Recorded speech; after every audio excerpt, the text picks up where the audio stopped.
ದೇಶದಲ್ಲಿ ಅಸುರಕ್ಷತೆಯಿಂದ ಕೆಲಸ ಮಾಡುವ ಕಾರ್ಮಿಕರು ಯಾರೆಂದರೆ ಕಟ್ಟಡ ಕಾರ್ಮಿಕರು. ಹೀಗಾಗಿ ಕಟ್ಟಡ ಕಾರ್ಮಿಕರು ಕೆಲಸದ ವೇಳೆ ಜಾಗರೂಕರಾಗಿ ಕೆಲಸ ಮಾಡಬೇಕು ಎಂದು ಸಿಐಟಿಯು ಮಾನ್ವಿ ತಾಲೂಕಾ ಅಧ್ಯಕ್ಷ ಎಚ್ ಶರ್ಫುದ್ದೀನ್ ಪೋತ್ನಾಳ್ ತಿಳಿಸಿದರು. ರಾಯಚೂರು ಜಿಲ್ಲೆಯ ಮಾನ್ವಿ ಪಟ್ಟಣದ ಶಾಸಕರ ಭವನದಲ್ಲಿ ನಡೆದ ಕರ್ನಾಟಕ ರಾಜ್ಯ ಕಟ್ಟಡ ಮತ್ತು ಇತರೆ ನಿರ್ಮಾಣ ಕಾರ್ಮಿಕರ ಫೆಡರೇಷನ್ ತಾಲೂಕು ಮಟ್ಟದ 2ನೇ ಸಮ್ಮೇಳನವನ್ನ ಉದ್ಘಾಟಿಸಿ ಮಾತನಾಡಿದರು. ಕಟ್ಟಡ ಮತ್ತು ಇತರ ನಿರ್ಮಾಣ ಕಾರ್ಮಿಕರಿಗೆ ಸರ್ಕಾರದಿಂದ ನಾನಾ ಸೌಲಭ್ಯಗಳಿದ್ದು ಸೌಲಭ್ಯ ಪಡೆದು ಅದನ್ನ ಸದುಪಯೋಗ ಪಡಿಸಿಕೊಳ್ಳಬೇಕು. ಹಾಗೆಯೇ ನಿಮ್ಮ ಮಕ್ಕಳು ಎಲ್ಲಿಯವರೆಗೂ ಓದುತ್ತಾರೆ ಅಲ್ಲಿಯವರೆಗೂ ಸರ್ಕಾರ ಫೆಲೋಶಿಪ್ ಕೊಡುತ್ತದೆ ಎಂದರು. ಕಟ್ಟಡ ಕಾರ್ಮಿಕರಿಗಿರ್ತಕ್ಕಂಥ ಸೌಲಭ್ಯ ಯಾವುದೇ ಕಾರ್ಮಿಕರಿಗಿಲ್ಲ.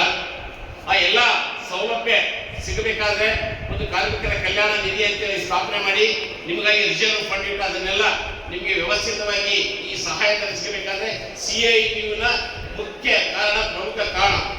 ಇದು ನಾವೆಲ್ಲ ಏನಪ್ಪ ಮರಿಬಾರದು.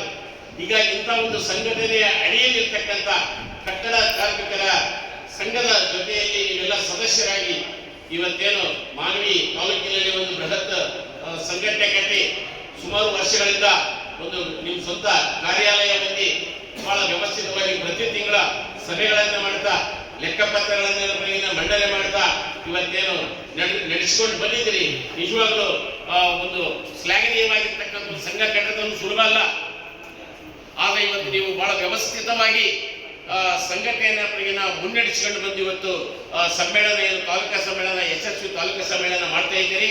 ಈ ಸಮ್ಮೇಳನ ಯಶಸ್ವಿಯಾಗಲಿ ಅಂತೇಳಿ ನಾನು ಸಿಐಟಿ ಶುಭಾಶಯಗಳನ್ನ ತಿಳಿಸ್ತಾ